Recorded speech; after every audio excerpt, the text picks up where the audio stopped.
جو اللہ رب العزت کی رضا ہے، جو اللہ رب العزت کی منشا ہے. اللہ رب العزت ہمارا خالق اور مالک، وہ جو کچھ بھی کرتا ہے،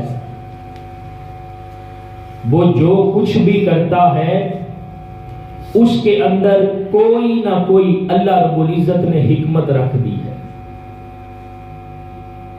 اور اللہ رب العزت جو چاہتا ہے وہ کرتا ہے. اور پھر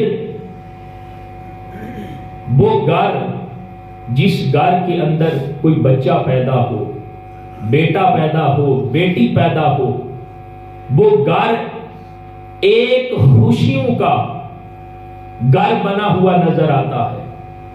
جس گھر میں اللہ رب العزت اپنی نعمت اولاد کی صورت میں عطا کرتا ہے، اس گھر کے اندر خوشیوں کا اظہار ہوتا ہے.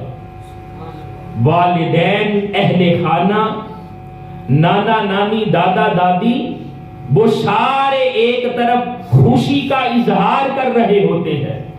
لیکن وہ جو تقدیر الہی ہے، وہ جو اللہ کا حکم ہے، جب وہ اللہ کا حکم آتا ہے تو وہ جو ایک خوشیوں والا گھر تھا، اسی گھر کے اندر سب پر ایک غم والی کیفیت طاری ہو جاتی ہے. وہ رب کی رضا ہے، وہ جیسے چاہے وہ کرتا ہے. یہ جو میں نے آیت مبارکہ تلاوت کی ہے نا، اس آیت کا ایک ایک لفظ سمجھنے والا ہے. فرمایا للہ ملک السماوات والارض، زمین و آسمان کی جو بادشاہت ہے وہ اللہ کے لیے ہے. یعنی زمین و آسمان میں جو کچھ بھی ہے، جو کچھ اس نے کسی کو عطا کر دیا ہے، فرمایا وہ سارا کچھ اصل میں اس کا مالک کون ہے؟ وہ اللہ ہے. فرمایا جو کچھ بھی ہے اس کا مالک اللہ ہے. اور پھر آگے دیکھیں کیا فرمایا. فرمایا یخلق ما یشاء، وہ جو چاہتا ہے وہ پیدا کرتا ہے.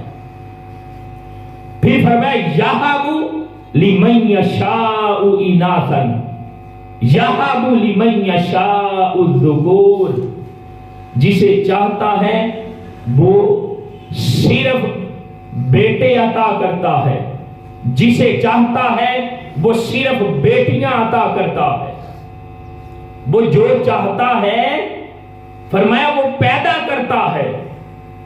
کسی کو صرف بیٹے عطا کرتا ہے، کسی کو صرف بیٹیاں عطا کرتا ہے.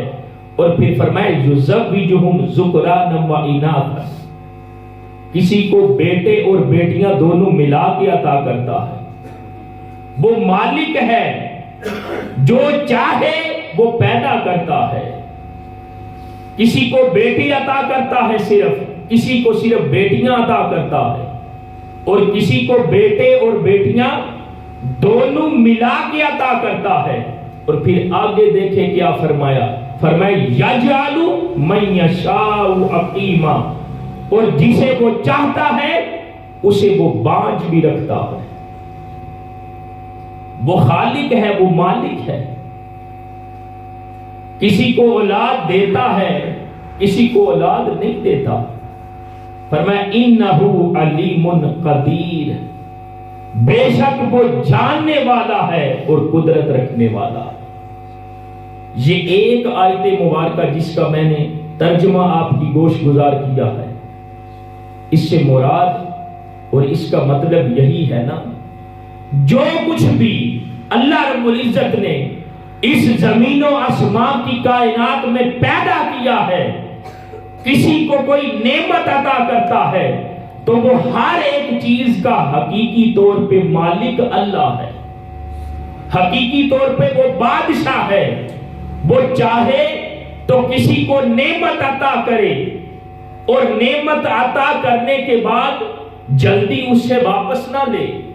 اگر وہ چاہے تو کسی کو نعمت عطا کرے اور اسی لمحے اسے واپس بھی لے لے. فرمایا وہ مالک ہے، وہ قدرت والا ہے، وہ جیسے چاہتا ہے وہ کرتا ہے۔ اے بندے، تیرا فرض یہ بنتا ہے کہ وہ مالک ہے، وہ جب چاہے واپس لے تجھ سے، تو بس اس کی جو رضا ہے اس پر راضی رہنے والا بن جا۔